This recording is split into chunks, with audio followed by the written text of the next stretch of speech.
Salamat sa Panginoon.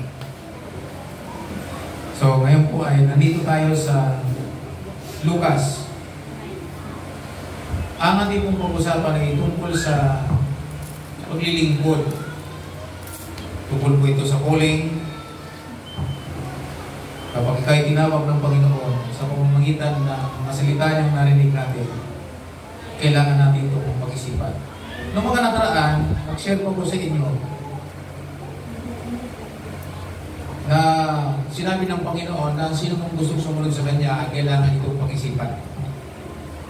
Now, bago po yung talatang 62, kasi sabi po sa verse 62 ng Lucas chapter 9, verse 62, sabi niya, sinabi ni Jesus sa Kanya, ang sino mang nag-aararo na palaging lumilingon ay hindi kapakipakinabang ang paglilingkod sa ilalim ng paghahari ng Diyos.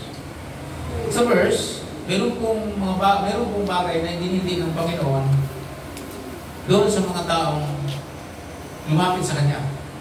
At ang sabi nga po dito, those people, sabi niya, sino man, sabi niya, ang nag-aararo. Sabi nag-aararo.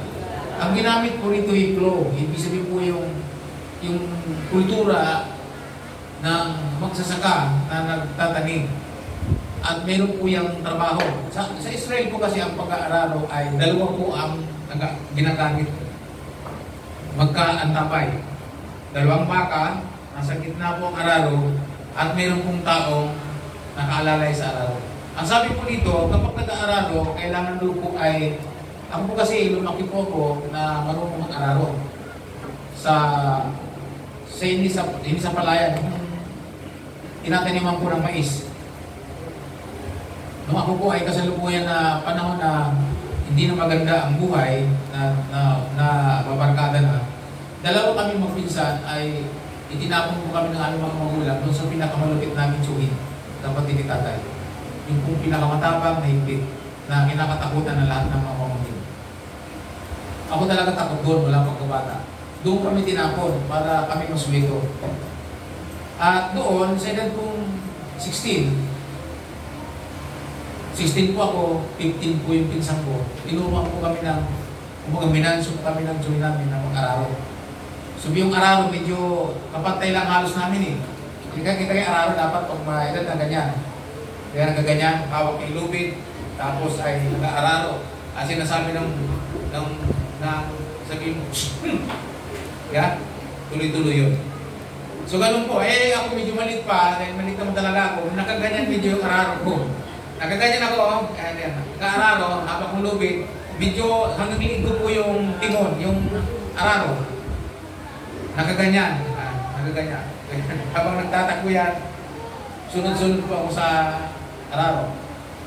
At ang nai-destino sa aking kalabo, yung kalabo ng lolo ko, yung medyo mabait. Now, pagka ikaw ay nag-aararo, itong kinapis dito, at ikay, habang naglalakad, nag-aararo, at ikay, yung ka ng lingon, mamamalayan mo, lalo po yung kalabaw mo ay hindi mabait, dire-diretso po yun sa tubigan at maliligo. Pag nainitan na, pag alas 10 na, nakita mo yung pinsan ko talagang dire-diretso doon, wala makakapigil, hatak-hatak ang araro. At minsan, nilulusot niya yung kalabaw at sinusuntok niya sa panga dito. Kasi hindi nasasaktan kasi kalabaw yun eh. Kaya makita po nyo, ang message ay pag hindi ka, ang tawag na, kaya pamagat po natin ngayon ay focus. Sabi na sasabay, focus. So dito po, pag ikaw ay nag-aararo, dapat focus ka. Pag ikaw ay lingon ng lingon, sira ang daanan. Hindi kasi may linya eh, dire-diretso lalo pagka ang trabaho mo ay yung pag-aararo, yung tinatawag namin tibag-tik. Yung una pa lang, titibagin pa lang, grabe yun. Talagang maingay po yung lupa. Tumutunog talaga yung lupa. Kasi gagawin mo, tatapasan po yun. Pag tatapasan, susunugin po yun. At pag nasunog na, yan, pag bupa ng abo ng mga talahe, titibagin na, araro na po yun. Tapos dudublihin po yun ng pabalagbak. Ang tawag dubli, mga anak. Pero pambigatan po yun. Karamihan ginagamit namin pagtibag, mga yung lalaki kalabaw, yung mga toro. At pag pandubli na, yung mga inahina, yung hindi gaanong pwersado ang araw. Kailan nakapokus ka? Tapos sinabi ng Panginoon ay, paglingon ng lingon, tulad ng araro, ang sabi dito, hindi kapag pakinabang ang paglilingkod sa ilalim ng pag-aari ng Diyos. So bilang sinabi ng Panginoon, tulad ng araro, pag walang focus sa Panginoon, pag wala kang focus sa Panginoon, sa iyong paglilingkod sa Diyos, wala kang pakinabang sa ilalim ng hindalugan. Di ba minsan yung mga anak tayong mga lalaw kung tawagin yung gala, hindi mapakinabangan sa bahay. At sabi ng magulang, wala kang pakinabang. Ako nung araw, wala akong pakinabang. Kasi pag uwi po ako, kung wala ako ng damit na malinis, lalagay sa bag, alis. Pagdating ko, ibabagsak lang lahat ng labahan dyan. Tapos alis. Gano'n lang ang buhay ko noon. Kaya yung nanay ko, ang bibig noon, musinggan. Habang parating ko lang, ito ka naman, papakinggan ko lang yan. Dito, tapos dito. Tapos habang umaalis, sinusundan pa ng masinggap. Uwi ka pa, magbado ka. Kasama pang mura. Wala kang pakinabang. Ngayon sabi niya gano'n. Dito, sabi niya, sa verse, may pinanggalingan itong sinabi ng Panginoon ito. Pagbalikan po natin ang dahilan kung bakit sinabi ito ni Lord sa mga taong partikular na gustong sumunod sa Panginoon o gustong maging alagad ng Panginoon. Because being a disciple of Christ, there is a price. Ano ibig sabihin nito? Ang paglilingkod sa Diyos may presyo. Babayaran mo ito. May sakripisyo. Walang libre. Being a disciple of Christ, you may pay the price. Because there is a price. May halaga ang paglilingkod sa Diyos. Tinumpasan kasi ito ng dugo ng Panginoon eh. So makikita po niya sa verse 57, sabi niya, habang naglalakad sila, sabi sa certain people, sabi niya, may isang lalaki nagsabi kay Jesus, susunod po ako sa inyo kahit saan. Sabi ng tao, yung taong ito, susunod po ako sa inyo. Ibig sabihin, I will follow you. Sabi niya, magiging alagad mo ko whenever you go. Okay. Pero sinagot siya ni Jesus, may mga lungga ang mga asong ubat at may mga pugad ang mga ibon. Ngunit ako na anak ng tao ay walang sariling tahanan na mapapahingan. Noon, hindi ko ito maintindihan. Pero bakit sinagot ni Lord John? Ang mga taong gustong sumunod kay Lord na hindi pinag-isipan. Sabi mo sa kanila, pinag-isipan. Pag susunod ka kay Lord, kailangan mong pag-isipan. Planuhin mo talaga ang pagsunod bilang alagad. Hindi pwedeng padaskul-daskul. Kasi iisipin mo, pag ikaw ay sumunod kay Lord, yung mga parang matanim lang sa batuhan, may lupa, pero nung nainitan, natuyo. Ganun po yun eh. Pag hindi ka naging maputing lupa o soil ng pagsunod sa Panginoon, yung mga nasa daanan, nasa batuhan, nasa dawagan, gano'n ang mangyayari sa buhay natin kapag hindi natin pinag-isipan ang ating pagsunod o ang ating pagiging alagad ng Panginoon. Kaya sinagot si Lord, kung susunod ka sa akin, yung mga asong kubat may lungga, sabi niya. Yung mga ibon may pugad. Ako anak ng tao, wala man akong sariling bahay dito sa lupa. Dapat isipin mo yun, susunod ka sa akin. Ano mapapala mo sa akin? Sabi ng Lord. Susunod ka sa akin, gusto mo mag-alagad ko. O, anong susupply ko sa iyo? So, ibig sabihin, anong sinasabi ng Panginoon ito? Dapat kilala mo kung sino ako.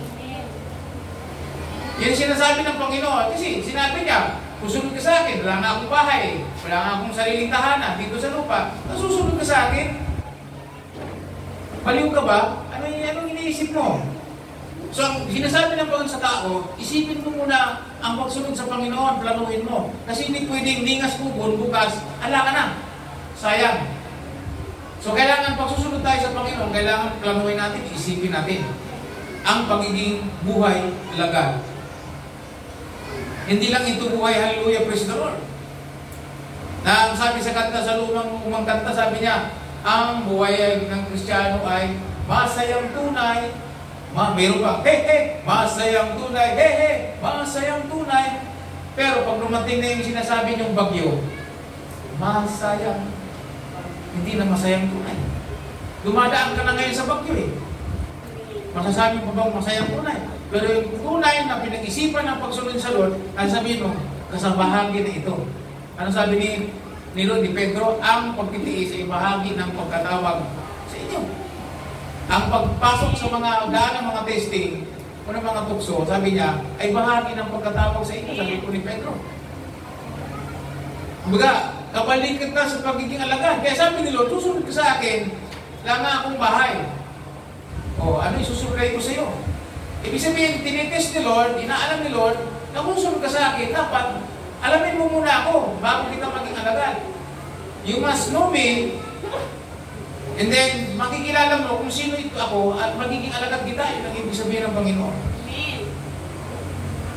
Kasi alam ng Panginoon, itong taong ito, nakakita lang ito ng mga himala, nakakain ng isda at tinapay, nakukunti, na biglang lumami. Naka-witness po sila ng gano'n. Tapos, ito pa, sabi niya, verse 59, sinabi ni Jesus sa isa, sumunod ka sa akin. Ito naman, sinabi ni Lord na, follow me. Ibig sabihin, be my disciples. Sinasabi ni Lord dito, sa King James, sabi niya, follow me. Yung ibig sabihin pala ito, be my disciples. Ibig sabihin, abide in me. Sabi niya, learn from me. Yun din yung sinabi ni Lord doon sa, come to me, all you, sabi niya, kayong lahat na bibigat ang lumba at pagpapahingan ko. Invitation din to. Ito, sinabi ni Lord sa tao, follow me, be my disciples. Ibig sabihin, learn from me. Ibig sabihin, ito, maliwanag na. Talagang tinatawag siya ng Panginoon na maging alagad. Sabi niya dito, sumunod ka sa akin. Pero sumunod siya, Panginoon, pauwiin mo muna ninyo ako para maipalibing ko ang aking ama. Ito may patay. 16. Pero sinabi sa kanya ni Jesus, ipaubaya mo na sa mga patay ang paglilibing ng kanilang patay. Pero ikaw, lumakad ka at ipangaral ang tungkol sa paghahari ng Diyos. Ang kinakausap dito ni Lord, disciple. Yung binibigyan ng privilege to become a disciple. Kung titingnan nyo, parang hindi marunong magpalaga ang Panginoon sa pamilya. Kasi dito, babalik siya para ipalibing ang kanyang tatay na patay. Pero ang sabi ng Panginoon, hayaan mo na silang ilibing ng mga patay sa spiritual ang kanilang patay. Pero ikaw, sumunod ka sa akin. Dito mayroon tayong matututunan. Kaya nga minsan yung lami sa patay, isang pribileyo na may pagkilala natin ang Panginoon doon sa mga naglalamay. Amen. Kahit ilang gabi pa yan. Noong araw dito, 2 linggo, maga na yung mata ko, lubog na. Kasi gusto nung namatay ang gabi-gabi na tulog sa lamay. Pero may naligtas doon sa lamin sa patay na yun. Bunga noon, si Brother Amir, kapapakinig doon.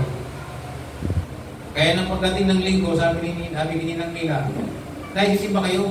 Puntayin niyo ko. Masama ako. Doon din nakakilala sa Panginoon si Brother Jaime. Sana makabalik. In Jesus' name. Amen. Diba? Tuloy ng Panginoon. So sabi dito, ikulit ikaw, sumunod ka sa akin. Kasi yung patay na yun. Hindi na yung mabubuhay. So sabi, ililibing naman yun ng kanilang kampo patay. Eh, sabi dito, makikita mo sa talatang ito, may mga buhay na patay sa paningin ng Panginoon. Mga living dead. Ano yan? Yung zombie. Nakakita kayo ng zombie? Buhay. Pero, nanonood ba kayo ng mga pelikula mga zombie? Lalo na yung mga dati kasi yung zombie, yung hindi pa magandang pelikula, yung mga zombie na doon. Pero ngayon hindi, ang lakas tumalo, lalo pag napanood mo yung Koreano, yung, ano ba yung train? Train tubusan yun. Matitindi yung mga ano doon, nagtatalunan, ang lakas kumain, yung, may ingat ka kasi, grabe, pwede ba ako maging zombie? Meron. Ang mga tao palang wala sa Panginoon, living dead. Kaya sabi ni Lord dito, hayaan mo na silang Binigyan ni Lord ng understanding yung tao na huwag ka na mag-alala tungkol sa tatay mo. Hayaan mo na siyang malibing. Pero ito yung pribilehiyo ngayon na ikaw ay tinawag ko upang maging alagad ko at mag-preach at magdala ng buhay sa iba. Sige, makikita nyo ha? Yan ang pangalawa. Sabi ni Lord, hayaan mo na, ipaubayan mo na yan sa mga patay ang paglilibing ng kanilang patay. Yung maglilibing, tingin ng Lord patay, spiritual. Yung ililibing, hindi lang spiritual na patay, patay pa sa physical. Pero ikaw, ang sabi niya, lumakad ka at ipangaral ang tungkol sa paghahari ng Diyos. Ito yung maganda. Then, 61, verse 61. May isa rin nagsabi kay Jesus, itong pangatlo, susunod po ako sa inyo, Panginoon. Pero hayaan niyo muna ako magpaalam sa pamilya ko. Ito na yung sinabi ni Lord. Dito nagpapaalam. Actually po ako, nung ako po ay sumunod ako sa Panginoon, nakakilala ko sa Panginoon, umuwi po ako sa Bicol, siniraan ko ang nanay ko, nung makakilala ang nanay ko, yung makakilala ako sa Panginoon ang nanay ko, tapos nagsabi ako sa nanay ko, Nay, nagpapaalam po ako na ako yung maglilingkod sa Panginoon at yung tinatawag niya. Hindi na kasi niya ako pinapatulog. Magkakain ako ng lugaw, nakikita ko ang sarili ko sa dingding, nagpipreach ako. Pagtingin ko sa lugaw, nalun ako sa lugaw, nakikita ko ang sarili ko, nagpipreach ako. So hindi na, ayaw ko nang matulog. Ang sinasabi ko pa nga sa imagination ko, pag na-imagine, nakikita ko, habang kahit na nagkakain ng tanghalian, habang nagsusuko, makikita ko, kung saan-saan lang yan, para kung nakapano ng sarili ko, ako'y nagpipreach, nakasuot ng ganito, nagpipreach. Ang sinasabi ko sa sarili ko, psst, palis ka dyan. Yung sinasabihin mo sa sarili mo, palis ka dyan. Ganda-ganda ng kain na, tapos nandiyan ka. Ganun ang nangyari sa akin. Ganun ako dinil ng Panginoon. Nung ako'y pumayag, sige Lord, kung gusto mo ako maglingkod sa Diyos, sa'yo, meron akong kailangan. Inisip ko na hindi kayang tanggalin ng Diyos ang marijuana ko sa kasigarilyo ko. Sige Lord, kung gusto mo talaga akong maglingkod sa'yo, tanggalin mo yung marijuana ko, saka yung sigarilyo ko. Kasi yun lang hirap ako eh. Because that's the spirit ng mission. Mantakin nung tinanggal din ng Panginoon. Kaya nung tinanggal ni Lord yun, sige Lord, susunod pa ako sa inyo. Hubugin niyo ako. Then, umuwi po ako sa Bicol, at sabi ko sa nanay ko, Nay, hindi po ako magtatrabaho. Ako po ay magpupulay na sa buwan. So, pasensya na po kayo kung ako'y walang maiaambang sa inyo sa mga araw-araw. At sabi niya sa anak, simula mo naman nung ikay naging anak ko at lumaki ka at nagbinata, wala naman akong pakinabang sa iyo. Kaya sabi, sige, maglingkod ka na sa Diyos. Talagang binigay akong buko. Wala naman, sa simula man, wala siyang pakinabang sa akin. Siyempre, wala man akong naiambag, wala man akong iniintriga. Puro sarili ko lang iniisip ko nung araw, alak, inom, barkada, gala, kung saan-saan. Parating ng Montalban, nakakilala kayo. Pag-uwi yun. Kaya, natatawa ka, wala naman akong pakinabang sa iyo. Sige, maglingkod ka sa Diyos. Kahit simpong duling wala akong ibigay sa akin, okay lang. Ang mahalaga, sure ako sa buhay mo. Yun ang maganda. Sabi ko, yes. Naisip ko, wala akong pakinabang pala mo. Ngayon lang ako nagkapakinabang. So, dito na ako. May pakinabang ang Panginoon sa akin. So, ano nangyari? Nag-decide ako pag-focus. Iniwanan ko ang trabaho ko. Bahala ko Panginoon. Pero ito nakakagulat. Hindi ako ginutom ng pakinabang. Na ako'y mag-full time, ang supply ng bigas, isang buwan sa isang sakong bigas. Okay, nandyan. Kasama ko pa si Brother Bobby, si Brother Oscar, si Tatay, may mga babae pa. Isang sakong bigas. Sinuplayan kami ng Lord ng bigas. Ulam, meron. So, hindi nagutom. So, kaya mula noon, ako'y mag-decide, nag-focus po ako sa Panginoon. Kasi sabi ng Panginoon, walang hindi magiging kapakipakinabang ang mga naglilingkod na palingon ng lingkod. Sa Old Testament, nung sinabi ng Panginoon kay Lot, iligtas ninyo ang inyong sarili, sabi ng mga anghel. Takbo kayo sa lugar ng suwa, sa pinakamalapit. Bilisan nyo. Sabi nga ng Bible, halos kalaggarin ng mga anghel si Lot at ang kanyang pamilya. At ang instruction, huwag kayong lilingon, ano man mangyari. huwag ninyong lilinguyin ang Sodom at Gomora. Ang instruction, walang lilingon. Kaya sila walang lingon-lingon. Pero dahil sa sobrang attachment sa mga bagay na iwanan ng kanilang kabuhayan, dahil may kaya si Lord, napilitan yung asawa niyang lumingon. Ang sabi ng Bible, yung asawa niya naging haligi, abo, asin pala. Asin. So wala. So ang pagsunod sa Diyos, mayroong instruction. At ang sabi ng Panginoon, kung susunod ka, mag-focus ka. Kung susunod tayo kay Lord, bilang alagad niya, mag-focus tayo. Although nandyan tayo, sa pamilya natin, nandyan yan, target natin yan.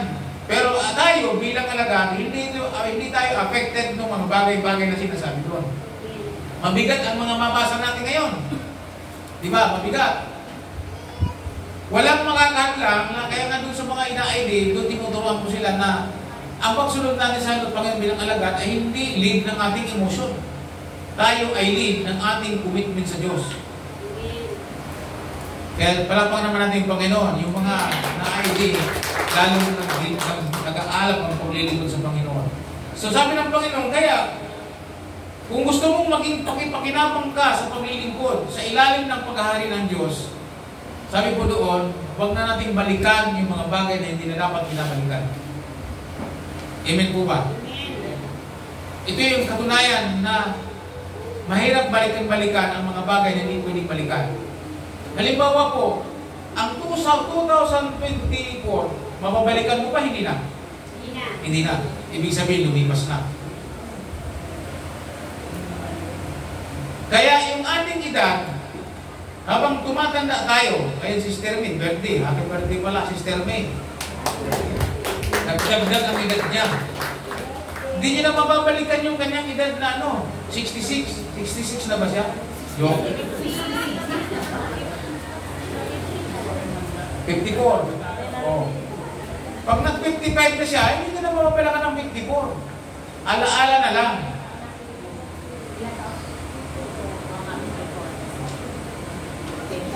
Kaya po yung may mga jowa na dati, tapos binalikan nyo, at hindi na dapat balikan, huwag nyo nang balikan.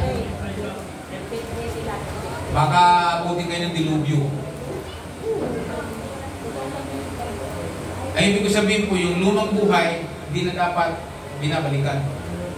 Pag binalikan mo yan, disgrasya ka dyan. So anong sabi? Ang challenge po, sabi ng Panginoon, focus. Huwag magpa-distract. Sinabi din po ito ng author ng Hebreo. Tingnan po natin ang author ng Hebreo. Hebreo chapter 12. Babasahin po natin sa New International Version. Sa dalawang talata, makikita po natin ang aral ng Hebreo kung paano ang dapat nating gawin. Na kung saan ito po yung tinuturo ng Panginoon doon sa tatlong tao na lumapit sa Kanya na gustong maging alagad pero may mga sagapan. Kaya tingnan niyo dito sa Hebreo chapter 12 verse 1 to 2. Ang sabi niya, therefore, since we are surrounded by such a great cloud of witnesses, sabi na, yamang tayo na paligiran ng napakaraming saksi. Sabi na, let us throw off everything that hinders in the sin that so easily entangles. Ang sabi niya, atin ang itapon ang lahat ng bagay na hadlang tulad ng kasalanan. Ang sabi niya, na madali tayong igapos. Sabi niya, let us run with the perseverance the race marked out of us or for us. So sabi niya, tapon natin. Sabi niya, sabi itapon. Itapon natin, tanggalin natin sa ating landas ang mga bagay na nagpapahirap. Sabi dito, ginamit dito, hinders. Yung naghihinder, yung sakabal sa ating paglilingkod sa Panginoon.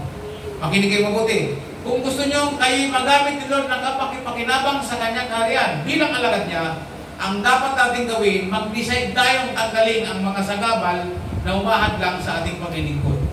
Hindi ko sinabing tanggalin mo ang asawa mo kung sagabal sa paglilingkod. Ang sinasabi ko dito, yung mga bagay na sagabal sa paglilingkod. Kasi bago ka uwi mo, sabi niya, umalis ka na sa bahay, tapon na kita. Sabi ni Pastor sa kaabal ka sa paglilingkod ko kontra-kontra ka, tapon kita. Hindi po yun ang ibig ko sabihin. Ang sinasabi dito ni Lord, everything, hindi po kasama sa bagay yung asawa, ha? Ano po yan? Maaaring ugali, maaaring relationship. Kapag maling relationship, pwede po siyang itapon. Basta mga bagay ayon sa salita ng Diyos, sabi niya, lalo na yung kasalanan, sabi po niya. Kundi, ang sabi niya, let us run. Tayo ay tumakbo na mayroong pagtsatsaga sa takbuhin ilinatag sa atin ng Diyos. At alam mo ang Diablo, ang gusto niya, sirain po yung ating kaisipan, mawala tayo sa focus para maantala ang ating pagtakbo. Sa verse 2, sabi niya, fixing our eyes on Jesus, the pioneer and the perfecter of our faith. So sabi niya, focus ang ating paningin kay Jesus, na siyang simula at nagpapasakdal ng ating pananampalataya. So focus lang tayo sa Panginoon. Bakit? Ang sabi ng Panginoon, I am the way, the truth, in the life, and no one comes to the Father except by me. Ako ang daan, sabi ng Panginoon, ang buhay at ang katotohanan. Walang pupunta sa Ama sa langit nang hindi sa pamamagitan ko. Sapagkat sabi sa Gawa chapter 4, verse 17 o verse 12, sapagkat sa silong ng langit, tanging ang pangalan lang ni Jesus ang makapagliligtas na binigay ng Diyos. Wala na iba pang pangalan. So yung mga tao naghahanap ng kaligtasan, kay Kristo lang matatagpuan yun. So saan tayo magpupupo? Sabi po sa verse 2, let us fix our eyes on Jesus. His lang. Hindi sa religion, hindi sa mga religious activity, sabi po niya, kundi kay Jesus lang. Napansin po niya isa na binigyan ng privilege na maging alagad. Ba't ikaw, ayaw mo na yung mga patay na maglibing? Ayaw mo na sila. Ba't ikaw, sumunod sa akin at pagdala ng buhay sa iba? Kaya ngayon mga kapatid, yung ating mga ano sa buhay, gawin po nating harvest event. Yung mga magagandang araw natin sa buhay, mga birthday, kung maghahanda ka, gawin nating harvest event. Ibig sabihin, sa pamamagitan ng birthday natin, makaharvest tayo ng kaluluwa para sa Panginoon. Kung nga pala, baka makalimutan ko, nag-iimbita po si John sa atin, sa kanyang birthday, sa 23, May 23, lunch. Iniimbita po tayo doon mananghalian, kasi yung kanyang birthday po ay pasasalamat.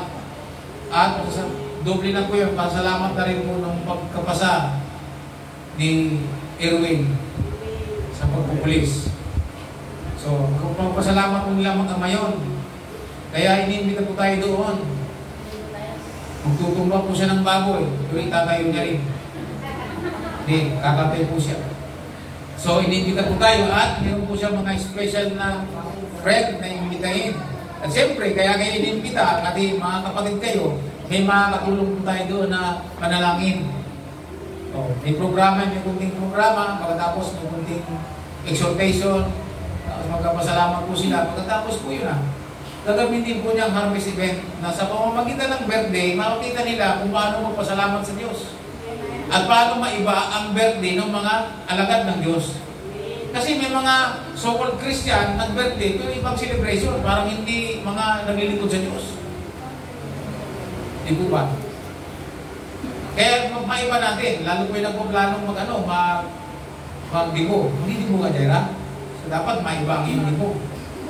Dapat yung dibo mo magamit na makapag-harvest ng kabataan na iba pala ang dibo ng mga tinatawag na Kristiyano o kaya tinatawag ng mga alagad ni Jesus. Iba pala sila mag-celebrate, nakaka-amaze, nakaka-bless.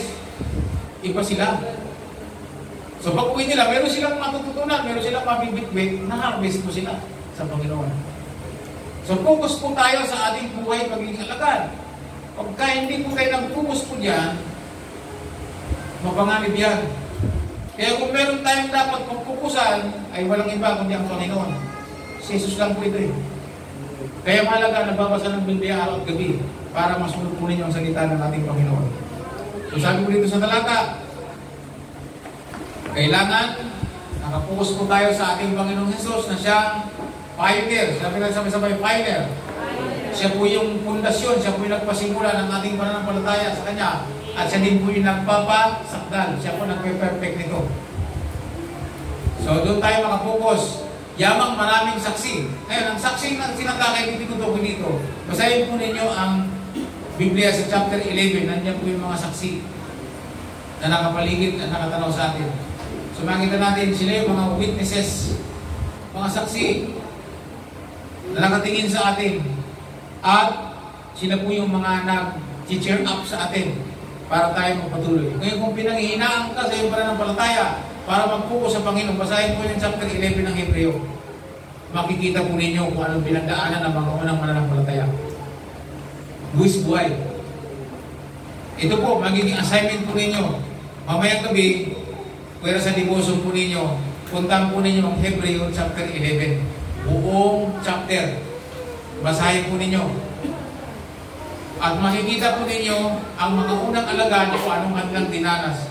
Hindi po sila nang hinayang ng kanilang buhay. Sabi doon, sapagkat mas pinili nila ang buhay ng parating. Amen po ba? Noong nakaraan, nag-preach po tayo tungkol sa glorified body o glorified life. Noong linggo naman, tayo ay dinala ng mensahe na nagpapalakas sa atin. Ngayon namang linggo ito, tayo po tinuturuan na mag-focus. Sabi sa may focus. So kaya huwag po tayong nakakalimot. Focus po tayo sa salita ng Diyos. Walang manghihina, walang mamamatay, marami nangangailangan pa sa atin. Hello? So ngayon, walang magkakasakit, walang mamamatay, mag-focus sa Panginoon dahil marami naghihintay sa atin na makakilala sa Panginoon. Ngayon, kung ikay alagad ng Panginoon ngayon, tapos hindi ka nakapokus sa iyong paglilingkod, ang sabi po ng Bible, hindi ka magiging pakinabang. Wala sa walang pakinabang sa atin ng Panginoon. At ibig sabihin yan, pag walang pakinabang ang Panginoon sa atin, ito ngayon ang iniisip natin kasi tayo, nasanay tayo na iniisip natin kung ano ang mga pakinabang natin sa Diyos. Pakinigin mabuti. Pag ang Panginoon, ang ating paglilingkod sa Diyos ay ginawa po natin tulad lamang, itinuring lang natin si Lord siyang doktor. Kawawa tayo. O si Lord nagpapagaling. Pero si Lord ay hindi doktor. Basta doktor lang. Pag ginawa natin doktor si Lord, maglilingkod ka lang sa Kanya pag mayroon kang sakit. Dahil kailangan mo lang ng doktor. O kaya kung sa paglilingkod natin tulad ng preaching ni Pastor Lingko na mayroon kang bagyo o mayroon kang sunog sa buhay, kaya kailangan natin ng bumbero. Doon lang natin siya kailangan. Si Lord ay hindi katulad ng doktor, ng bumbero, o ng iba pang pangangailangan na kailangan lang natin pagka mayroong mga problema sa buhay natin. Di ba pag may sunog, sino kailangan? Bumbero. Pag may sunog tayo sa buhay, sa ating paglilingkod, sa ating buhay, sigaw tayo ng bumbero.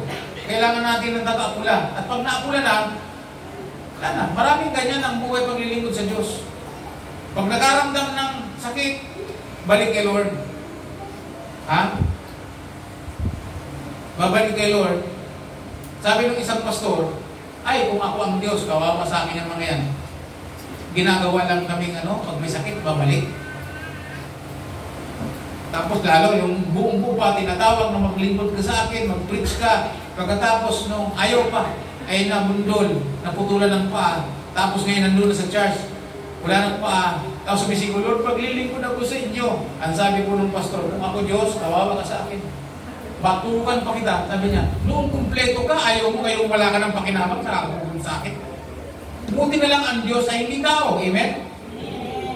So kaya ito'y paalala na kung tayo maglilingkod sa Panginoon, focus po tayo. Focus tayo sa pagiging alagad. Daanan po natin ang prosesong ito upang tayo magamit ni Lord ng pakinabang. So yun ang sekreto. Sabi mo sa katabi mo, focus. Huwag lingon ng lingon. Kasi ginamit mo dito yung salitang araw. So ibig sabihin, pagka tayo ay naglilingkod sa Diyos, focus lang tayo. Hayaan na natin yung nakaraan. Lipas na yun. Amen po ba? Ang harapin natin ay yung ating takbuhin. Ang sabi po dito sa Hebreo, na ilinatag sa atin ng Diyos na dapat nating matapos. Sabi nga ni Apostol Pablo kay Timoteo, anak, mapapasok ko nyo sa Timoteo, sa una sa kasing alam mo Timoteo. Tatapos ko na. Haharapin ko na, tatanggapin ko na ang koronang buhay. Ako'y tumakbo ng buong katapatan sa paligsahan ng pananampalataya. At sabi niya, tatanggapin ko na ang aking premyo. Sapagkat na-schedule lang ko kasi siyang papatay na siya ni Imperator Nero. Pambira naman kasi yung mga taong yan na sumunog ng buong syudad ng Roma. Sinunog kasi ang syudad ng Roma. At ibinintang ito sa mga tinatawag na mga Kristiyano o mga alagad. At si Pablo po ay, siyempre, leader po siya ng samahan ng daan, ang Panginoon. Ay nakakulong po siya. So siya ang unang sinintensyahan. Beheaded. Pinapuputan mo siya ng ulo. Kaya bago siya mapuputan ng ulo, kinabukasan, magsusulat po siya. At sinasabi po niya, tapos ko na.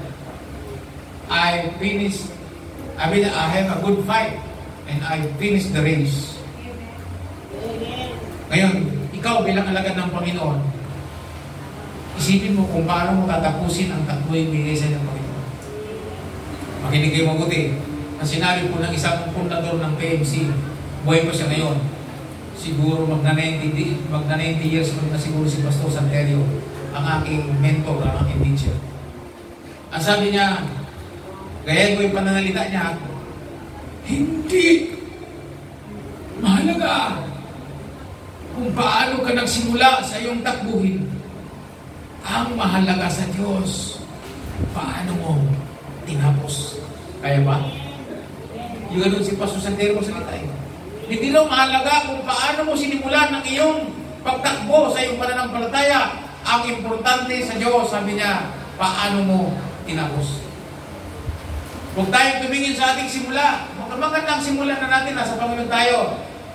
Ang kailangan intindi natin, paano natin tatapusin ang ating takbuhin sa ating paglilingkod sa Diyos. Amen. Amen po ba? Meron po ba tayo natutunan? Okay. Ang atang Bible.